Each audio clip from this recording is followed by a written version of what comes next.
Bapak Presiden yang kami hormati, hadirin sekalian yang berbahagia, tadi kita sudah dengarkan panjang lebar dari penjelasan Pak Menteri Koordinator dan juga tadi Badan Gizi dan juga tadi Presiden sebenarnya sudah membuka penjelasan-penjelasan kepada kita semua. Bapak Presiden, kami laporkan sejak Presiden memberikan instruksi kepada Dewan Ekonomi Nasional 1,5 bulan yang lalu, di mana waktu itu Presiden menginstruksikan untuk deregulasi, untuk menghadapi kemungkinan waktu itu tarif Amerika Serikat yang akan dikeluarkan oleh Presiden Trump. Dewan Ekonomi Nasional telah bekerja dan kita berkoordinasi dengan ketat dengan Menko Perekonomian dan juga dengan asosiasi-asosiasi seperti Apindo, dan sepatu dan sebagainya, sehingga kita mengerti masalah yang terjadi di bawah dan apa yang harus kita lakukan. Nah, kami melihat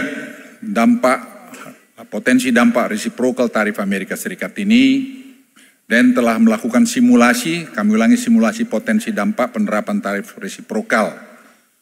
Nah, ekonomi Indonesia ini akan mengalami tekanan karena dampak kontraksi tadi sudah dijelaskan juga oleh Menko, dan volume perdagangan dunia akibat reciprocal tarif dari Amerika dan retaliasi dari beberapa negara lain seperti Tiongkok dan Jepang, Uni Eropa.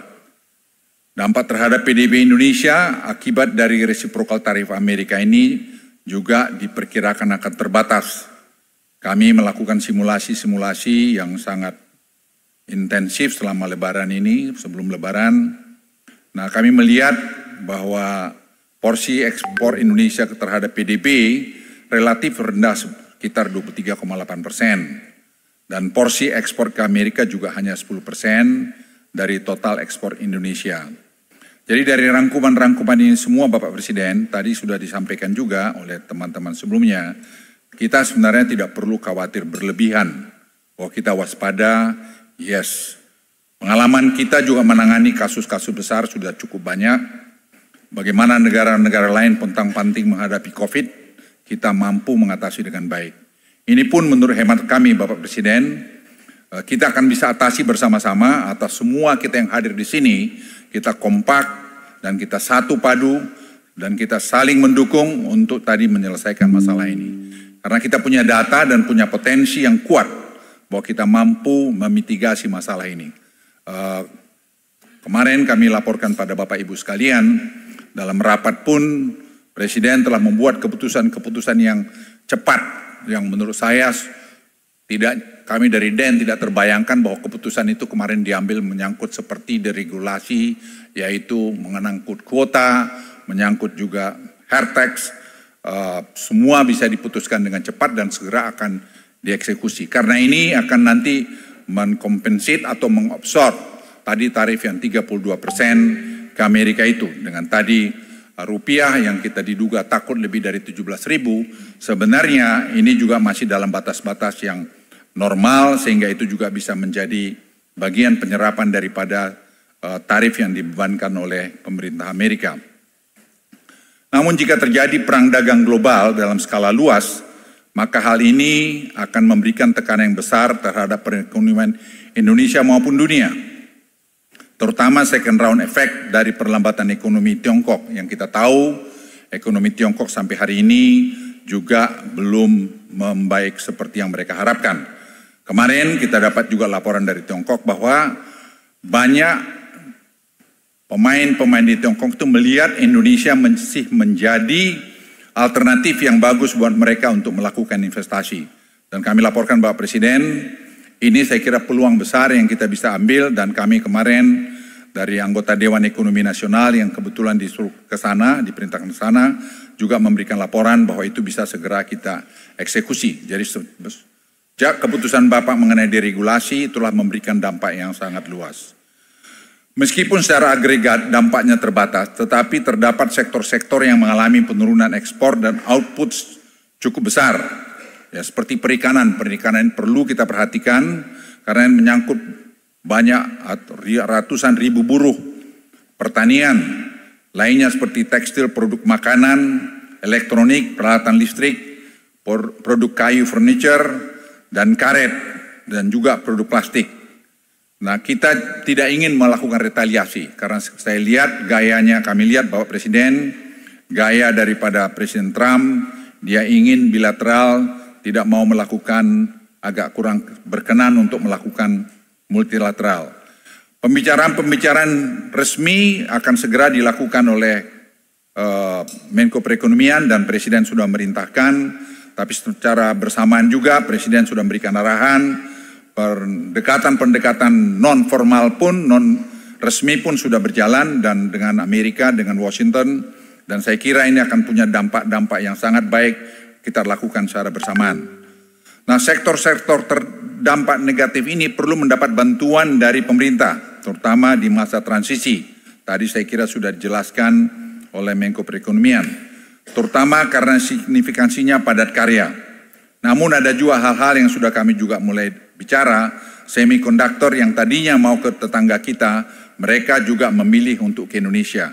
Jadi banyak sekali sebenarnya peluang-peluang yang kita bisa lakukan, tapi seperti yang dikatakan Presiden, kita semua harus mendukung, tidak memfabrikasi berita-berita yang belum tentu benar.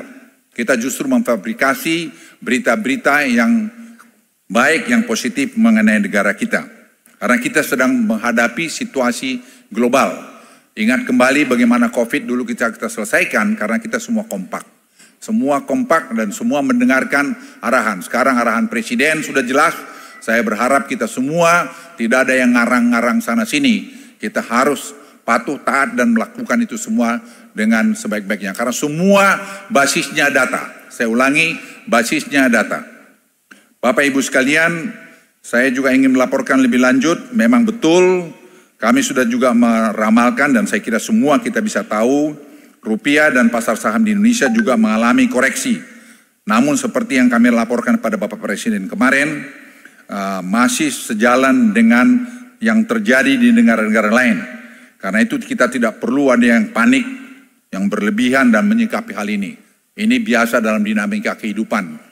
Saya melihat Presiden dengan tenang kemarin buat keputusan-keputusan dan saya sampaikan pada beliau, saya sampaikan memang inilah keputusan yang harus dibuat dan kami bangga juga bahwa keputusan dibuat dengan cepat dalam kondisi-kondisi seperti ini. Nasdaq juga turun hampir 2.000 poin. Dan sejak diumumkannya tarif 2 April.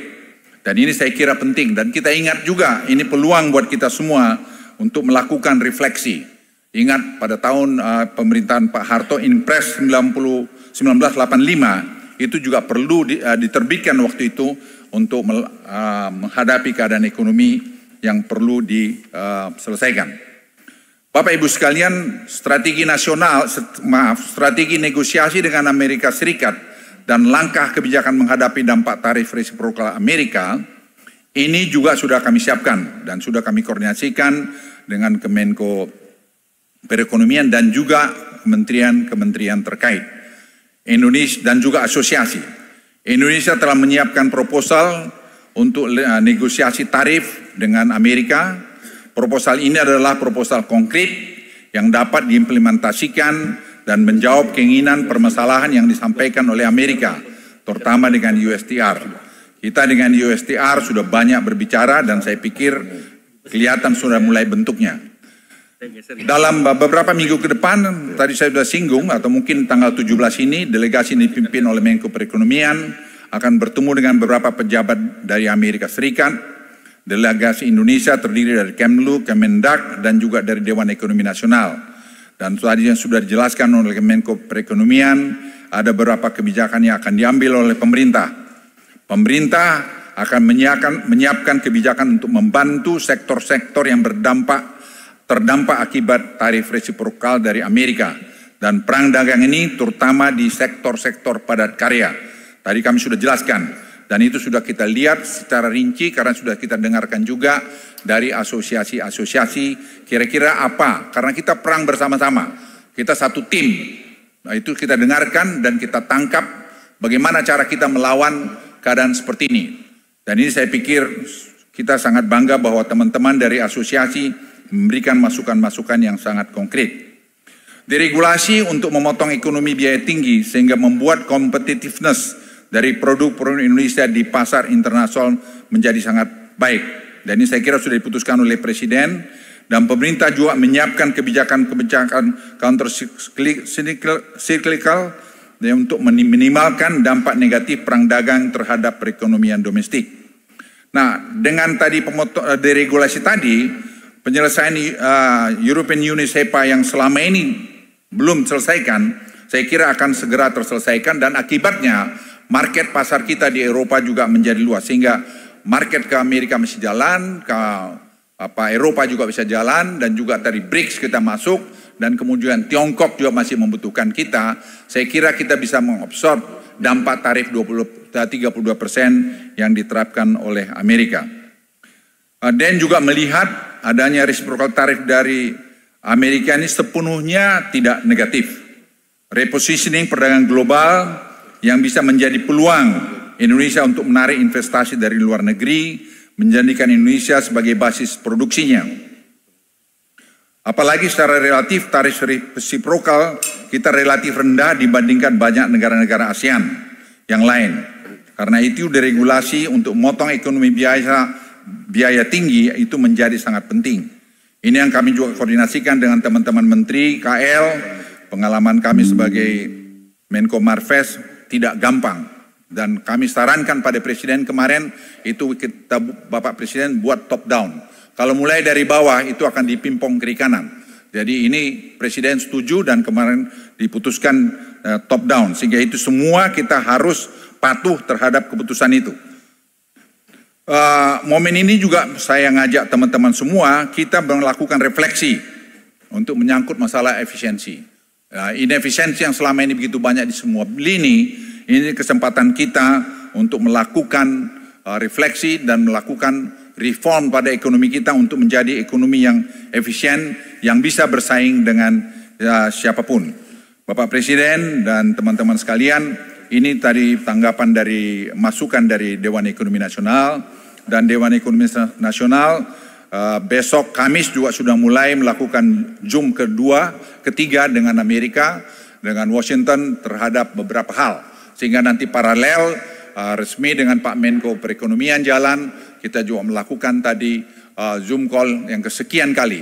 Dan ingat teman-teman sekalian, kadang-kadang kita tidak tahu bahwa Indonesia ini sakti juga. Kenapa saya katakan begitu? Karena tadi saya lapor Bapak Presiden, kita juga angkat isu-isu tertentu yang mereka ternyata merespons sangat positif. Dan mereka mengatakan, kalau Bapak Presiden kalian begini, kami akan begini. Dan saya laporkan Bapak Presiden, dan Presiden sedang menimbang itu semua, dan kalau itu terjadi, beliau sudah memberikan signal-signal yang saya pikir itu akan bisa membawa perubahan. Justru reformasi ekonomi kita akan lebih bagus ke depan, dan positioning Indonesia makin kuat juga ke depan. Karena hubungan kita dengan Cina sangat baik, dan hubungan kita juga dengan Amerika kita pelihara. Tadi seperti yang dijelaskan, posisi Indonesia bisa menggantikan banyak posisi-posisi lain. Hubungan kita juga dengan European Union bagus, dan kita kadang-kadang tidak tahu bahwa kita ini, saya bilang, sakti.